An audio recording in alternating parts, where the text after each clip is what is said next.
Die Illusion einer Gemeinschaft. Jeder möchte diese eierlegende Wollmilchsau. Am liebsten seine eigene Kultur, seine Landessprache, aber das an einem anderen Ort mit optimalen klimatischen Bedingungen.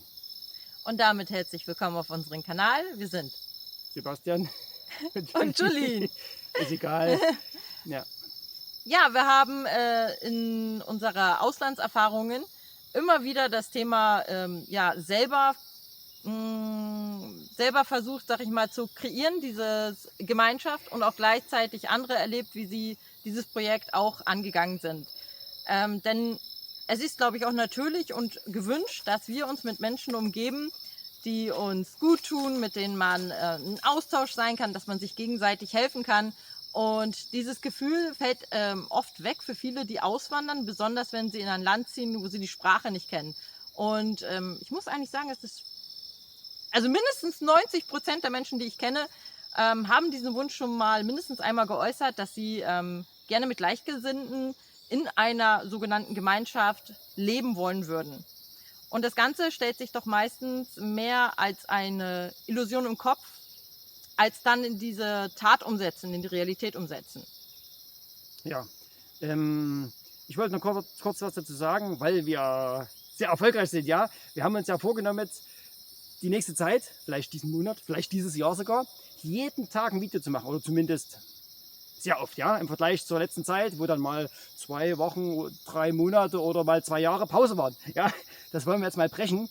Nicht unbedingt, weil wir jetzt euch so viel Input geben wollen, ja, das geht damit einher, sondern mehr, weil wir uns das selbst beweisen wollen, dass wir dranbleiben können. So, das ist das Erste. Und das Zweite, Begriff Gemeinschaft. Ja, der Begriff Gemeinschaft ist schon mal total verschieden geprägt. Wenn du jemanden fragst, du fragst einen anderen, du fragst den nächsten, du fragst noch jemand anderen, dann fragst du jemanden in einem anderen Land, dann kriegst du ganz verschiedene Meinungen über eine Art Gemeinschaft. Und das Interessante ist, an dem Wort Gemeinschaft steckt das Wort gemein drin. Ja? Eigentlich ist dieses Wort im deutschsprachigen Raum nicht sehr treffend gewählt, weil eigentlich wollen wir ja sowas bilden, um miteinander nett zu sein und nicht gemein. Ja? Also das sollte man mal mit bedenken, wie ich gestern schon gesagt hatte, in dem Video von gestern. Ja, das klingt ganz anders, dass, jetzt weiß ich nicht, was ich sagen wollte. Wir auf die Sprache achten. Dass wir auf die Sprache achten, genau. Und deswegen hinterfragen wir auch solche Dinge. Und das ist für manch anderen total banal, ja. Ja, das ist halt so. Nee, ist es nicht. Wenn man nämlich den Ding auf den Grund geht, den Ursprung bei manchen Wörtern verfolgt, dann kommt man auf obskure Dinge und fragt man sich dann, wieso ist das so, ja? Ist das mit Absicht so gemacht? Aber das ist jetzt zu sehr abschweifend. Wir wollen ja um das Thema Gemeinschaft reden. Jetzt habe ich das Wort wieder gesagt. Aber im Deutschen ist das halt der Begriff, der am meisten damit verbunden ist. Ja, und was könnte man jetzt darunter verstehen? Oder was verstehen wir darunter? Was verstehen vielleicht andere darunter? Ja, erstens mal driften da die Meinungen und auch die Interpretationen weit auseinander. Trotzdem möchte ich euch erzählen, dass es mittlerweile auch verschiedene Strukturen einer Gemeinschaft gibt. In Paraguay ist es mittlerweile groß im Kommen oder gegeben, das ist sogenannte Gated Communities. Ja?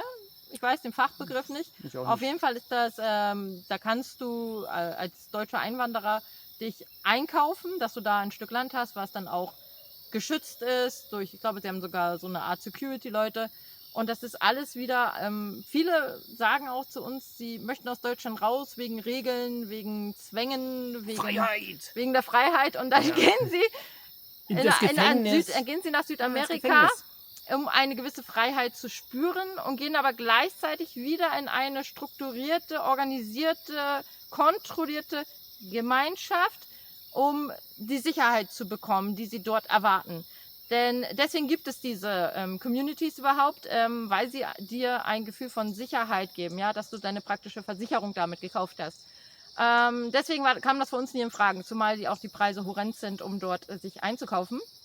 Und dann haben wir das Projekt auch selber gestartet, ganz aktiv, als wir in Aukayaku waren, von 2019 bis 2024. 23? 24. 23. Und da ist uns auch vieles bewusst geworden. Es gibt Menschen, die, wenn sie das hören, richtig Bock auf Gemeinschaft haben, auch, ich spreche jetzt mal auch von uns, ja, richtig Bock darauf haben.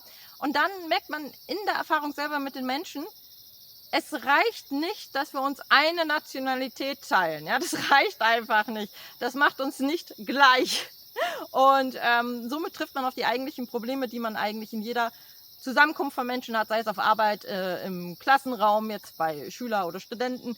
Man trifft auf Meinungsverschiedenheiten, verschiedene Art, Dinge anzugehen, und somit kommt man mit inneren Konflikten, wird man ja in Berührung. Und das hat unseren Versuch, eine Gemeinschaft zu kreieren, immer wieder in die Brüche gebracht, in den Zerfall gebracht. Genau, und es sind halt verschiedene Punkte, die bedacht werden müssen, um das Ganze, sag ich mal, erfolgreich in den Gang zu setzen. Dann wurde uns mal von einer Besucherin, wie hieß er?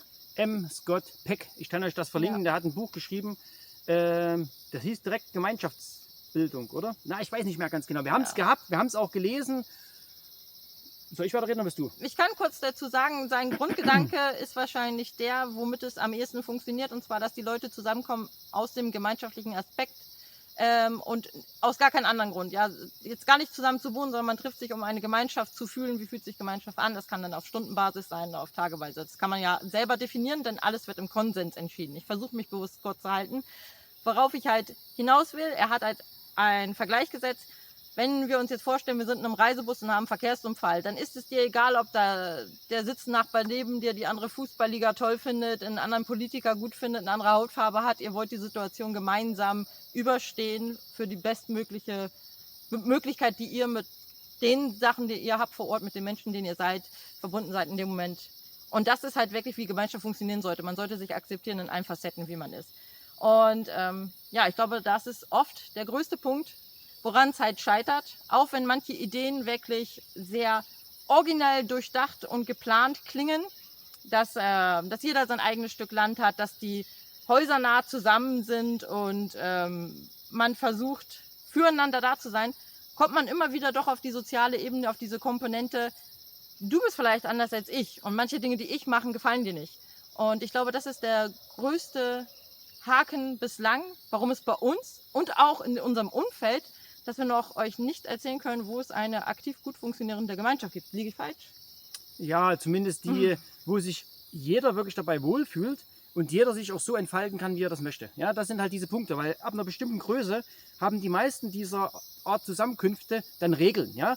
Wenn es noch größer wird, gibt es dann auch so eine Art Hierarchie, ja? wie im Staatssystem. Ja? Dann gibt es dann wieder jemanden, der das sagt, jemand, der die Kasse verwaltet, dies und das. Dass je größer das wird, desto mehr Struktur kommt da rein, was vielleicht gut ist, aber das Individuelle jeweils stark einschränkt. Ja? Und das ist halt ein Punkt, den man nicht abstreiten sollte, weil dann dadurch entsteht dann diese Unzufriedenheit in den Einzelnen. Und das sind dann auch teilweise die Punkte, die solche Projekte, die gestartet sind, aus der gleichen guten Intention heraus, irgendwann entweder zerbrechen lassen oder wo es dann Unstimmigkeiten gibt. Das sehen wir, haben wir gesehen bei anderen, die das geplant haben und angefangen haben, bei uns selber oder auch bei anderen, die es schon länger gibt, dass da nicht alles tutti frutti ist. Ja? Das müsst ihr euch bewusst sein, dass wenn ihr sowas machen wollt, wie meine Frau schon sagte, das Allerwichtigste wäre eigentlich am Anfang, die passenden Menschen zu finden. Der Ort ist eigentlich total egal, sage ich mal. Ja, klar, jedes Land oder jeder Ort bietet verschiedene Bedingungen. Das ist natürlich dann ein Unterschied, ob wir das, was wir jetzt machen hier in Peru,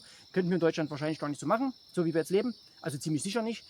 Und ja, das ist der erste Punkt, weil andere gehen halt so ran, ja, stehe in das Land oder steht an den Ort, ja, an den Ort, egal was für ein Land, in Deutschland oder wo immer das dann sein soll.